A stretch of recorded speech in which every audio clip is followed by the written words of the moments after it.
husband's leaning on a shovel because we're digging a hole, and he says, "That bird is going to kill himself." And he points to the barn door, and there is a 30-pound turkey that we own balancing himself on the bottom half of a Dutch door at a barn. The top half of the barn is blowing open and shut with the wind, and the turkey's kind of doing a duck and cover movement. We kind of push him off a couple of times, but he's established that's where he wants to be. So we leave, we go in to eat lunch, we come back, and he's dead on the pavement with his neck crooked at an ugly 45-degree angle. I say, "Chuck, at least we already have a hole dug," because I'm always the optimist. And Chuck says, "We're not going to bury this bird. It costs me $3.50 as a chick. We're going to butcher it." Now, if he heard me say, "We don't know what we're doing," as he headed to the top of the barn, it didn't stop him. I went to the house to get a 100-year-old recipe book that I thought might be helpful.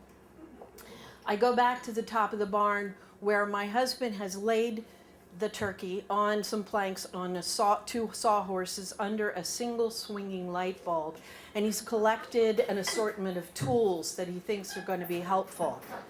A drywall saw, some hedge clippers, a pair of pliers, a hatchet, a shiv I use for cutting baling twine. People are eating, so I'm not going to go into the gruesome details, but he does manage to remove the head and the feet. And meanwhile, I have the diagram in the 100-year-old recipe book I keep pointing at, and I said, "Charles, you have to cut him down there, remove the guts," and I point to the book and say, these guts right here, you have to remove those. I'm going to go into the kitchen, start a big pot of water boiling. Now, you've all seen that in every Western you've ever seen, where she goes out into the kitchen yard, grabs the chicken, dunks it in boiling water. Well, I think that's what I'm going to do.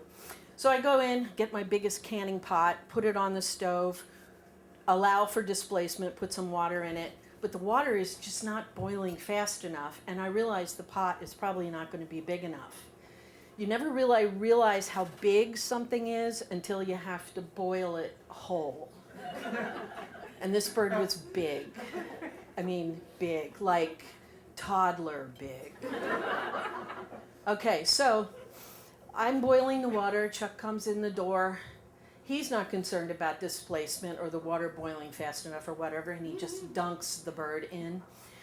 The pot is too small, and now the turkey is sitting in the pot on the stove with its wings up on the edge, looking like it's soaking off some muscle soreness in a hot tub. I say, I'm referring to the book again, I said, "See, the feather stripping thing is a dunking and a stripping movement." And I'm pointing to the diagram. So Chuck grabs it by the neck and starts trying to strip the feathers. Now, some of these feathers are almost a foot long. They're not coming off. I keep saying, "You're not looking at the book." We have kind of a man-woman discussion about this, where the pot is not hot enough, the water's not hot enough, the bird's too big, the pot's too small, the book says this, the book says that, the book gets thrown across the kitchen, the turkey gets taken out on the front lawn, and we decide to skin it. We make a few judicious slits in the skin, and actually it slips off, and then we have an inside-out feather-lined turkey suit, which I say to Chuck, "You know what, we can probably use that for something." But he's not listening to me, and he tosses that into the trash. We wrap the turkey in yards and yards of plastic wrap and aluminum foil, and we put it on the back porch to cool. And I have to say that it's taken me 15 years to tell this story to anybody, because not everybody has the same reference as I do for blood and guts and heroics and meat and eating and raising animals that you eat outside of crashing on a desert island. But I just wanted to make the point that there is always more than one way to skin a turkey.